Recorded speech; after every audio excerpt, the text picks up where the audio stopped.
Kattappana Velliyamkudi saint George forane ദേവാലയത്തിലെ തിരുനാളിനോടനുബന്ധിച്ച് പ്രദക്ഷിണം നടന്നു. കട്ടപ്പന ടൗൺ ചുറ്റി നടന്ന പ്രദക്ഷിണത്തിൽ നിരവധി വിശ്വാസികൾ പങ്കെടുത്തു. വെള്ളിയാങ്കുടി സെന്റ് ജോർജ് ഫെറോന ദേവാലയത്തിലെ ഇടവക മധ്യസ്ഥനായ വിശുദ്ധ ഗീവർഗീസിന്റെയും വിശുദ്ധ കനികാമറിയത്തിന്റെയും വിശുദ്ധ സെബസ്ത്യാനൂസിന്റെയും തിരുനാൾ വിപുലമായ പരിപാടികളോടെയാണ് ആഘോഷിക്കുന്നത്. കട്ടപ്പന ടൗണിലേക്ക് വാദ്യമേളങ്ങളുടെ അകമ്പടിയോടെ നടന്ന പ്രദക്ഷിണത്തിൽ നിരവധി വിശ്വാസികൾ പങ്കെടുത്തു.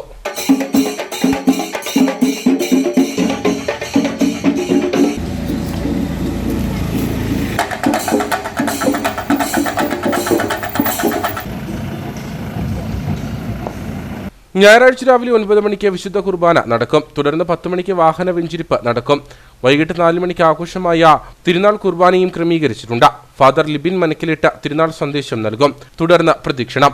ദിവ്യകാരുണ്യ ആശീർവാദത്തിനു ശേഷം പ്രശസ്ത പിന്നണി ഗായകൻ ജിൻസ് ഗോപിനാഥ് നയിക്കുന്ന ഗാനമേളയും ഒരുക്കിയിട്ടുണ്ട്. ആഘോഷ പരിപാടികൾക്ക് ഇടവക വികാരി ഫാദർ തോമസ് മണിയാട്ട്, അസിസ്റ്റന്റ് വികാരി ഫാദർ ആന്റണി കുന്നത്തുംപാറയിൽ, ഫാദർ ചാക്കോ ആയിലുമാലിൽ, സിബി കിഴക്കേൽ, സാജൻ വലിയകുന്നിൽ എന്നിവർ നേതൃത്വം നൽകും.